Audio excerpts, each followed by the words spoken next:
But I also don't think the sell-off was a natural event. I think it was orchestrated. I think the Trump administration was behind it. I think a lot of his friends made a lot of money off of it, but I think it was a coordinated attempt to basically, put out the fire from gold and silver, because I think gold and silver were basically warning that a dollar crisis was coming and a sovereign debt crisis. It was a real vote of no confidence in the administration, in the Fed. And I think they had to do something about that. So I think they coordinated the raid with the early release of Trump's Fed pick with false talking points to disseminate to the media that somehow this was some huge surprise and that Trump had decided to appoint an inflation hawk who will be much more hawkish than Powell and far less likely to cut rates. In fact, likely to start raising rates almost immediately, and less likely to use quantitative easing, more likely to resume quantitative tightening. That is the story that is being sold. And I don't buy it. I mean, I just think that's complete BS. But I think Trump was confronted with a situation that he needed to diffuse. The world was questioning Fed independence. They expected the next Fed chair to be a puppet of the administration. And it was based on that preparation. That's one of the reasons that you saw such weakness. Dollar hit 4-year lows, all-time record low against the Swiss franc, record highs in gold and silver. So they had to do something to push back against that narrative. And this is what they coordinated. And, but I don't think that's true. I don't expect an inflation fighter. I expect, a puppet. I don't think that Trump would have given Walsh the job if he really expected him, in his mind, to be worse than Powell, right? Because the reason he doesn't like Powell is because he hasn't cut rates enough.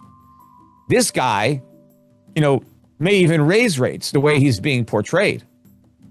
And so I don't buy that. And maybe what they try to do is nominate somebody who looks like a independent choice, who's not going to just do what Trump wants, but who is a real inflation hawk. Then when he goes and cuts rates anyway and does exactly what Trump wants, they'll be able to pretend that this is independent. They'll say, look, I appointed this hawk.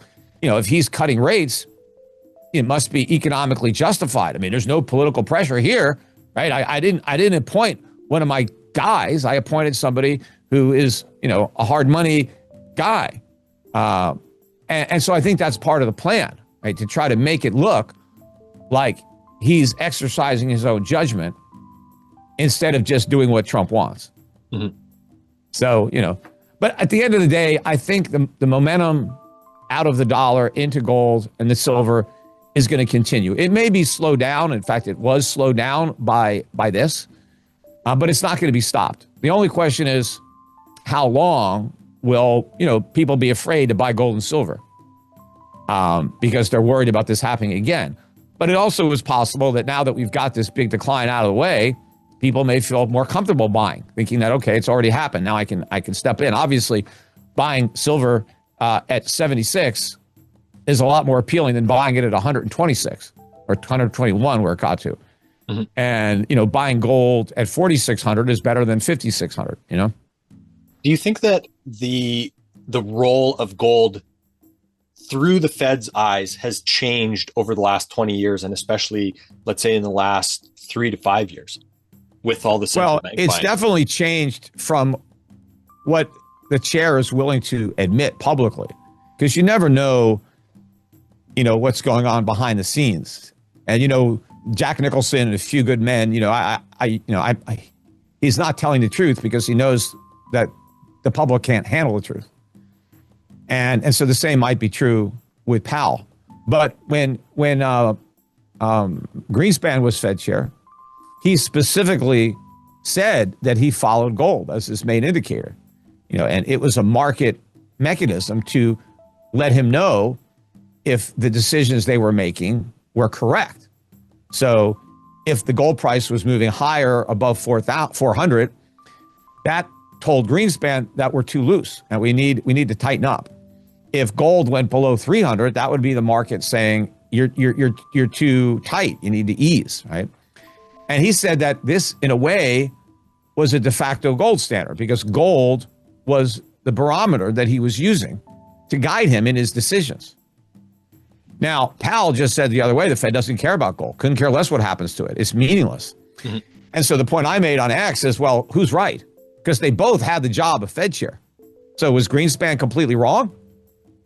Or is Powell completely wrong? And, I think Greenspan was correct. And the fact that gold was under 400 when Greenspan made that statement, and it's well over 4,000 now, over a 10x increase, that would suggest that interest rates have been too low, that the Fed has been too easy the entire time, according to Greenspan. And I agree. The gold price is telling you that. The Fed should be reacting to it. They should be tightening, but they won't do it because they know that, our over-leveraged economy can't handle it. When Volcker, raised short-term rates to 20%, it wasn't that he did it because he thought that would be good, that everybody would like that. He knew that it was bitter medicine that needed to be swallowed. And we had the worst recession since the Great Depression as a result of those high interest rates. But I think the problem now is the Fed realizes that if we swallow that medicine now, it'll kill us. We'll die from the medicine. So we may as well die from the disease because that's going to be later. Right. And so I think that's what's going on.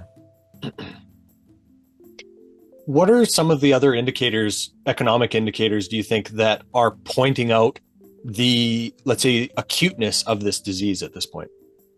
Well, I think the most important one is the run up in gold and silver, right? I mean, that's why it's happening. Mm-hmm. But also the weakness in the dollar. I mean, it's not pernicious yet, but the dollar dropped to a 4-year low before, Trump announced Walsh and everybody pretended he was a hawk. The dollar hit an all-time record low against the Swiss franc. So it's never been that low. Swiss franc is another, canary in the coal mine. Long-term interest rates, the Fed has already lost control. Long-term interest rates are higher now than they were before the Fed started cutting rates. Even if you go back to the first rate cut, they've cut rates 6 times and long-term rates have gone up. That's not what they wanted. So the bond market is not cooperating. So that's already a sign that there's a problem because the market is recognizing that, we're not good for the money, that we're not going to be able to repay our debt without massive inflation, which doesn't count as repayment. It's basically a surreptitious way of defaulting. And if you're a creditor of ours, you don't want an inflationary default. You want to just get out, right? You want to do something else. So you're going to buy gold instead of treasuries. And that's what they've been doing. Well, you and I have spoken before about basically the bond market signal being wrong to investors. Do you think that this is actually turning around now? Well, not totally. I mean, and Powell bases his confidence on the bond market. So the reason he's so dismissive of the warning that's being sent by gold and silver is because he says, look, we're not seeing it in the bond market, right? We're not seeing it in inflation expectations that would manifest themselves in higher yields. And he's missing the point that yields are higher than they otherwise would have been absent these fears building. But I think Powell is wrong to assume that because we're not seeing a wholesale run on the bond market, that's not around the corner. That the gold market and now the silver market are just more sensitive to that loss of confidence. But the next domino that's going to fall is going to be the bond market and the US dollar relative to fiat currencies, not just relative to gold. Mm-hmm. But the problem is you can't wait for that. I mean, if you wait for it to get that bad, again, what are you going to do about it, right? If you don't heed the warning that gold is sending and you just continue, going over, towards the edge of a cliff, you're going to go over the cliff. And by then it's too late to say, yeah, well, I guess there was a warning there. It's like, all right, well, now what are you going to do? Because it's a full-blown dollar crisis. It's a full-blown sovereign debt crisis. But that's where we're heading. And I think some people in the government might know that. And I think their primary goal is just to delay the crisis. They don't want to stop it. They don't even want to lessen it. They just want to delay it. That's their primary goal. Don't let it happen on our watch. First, the goal is to get through the midterms, and then just get through the election, right?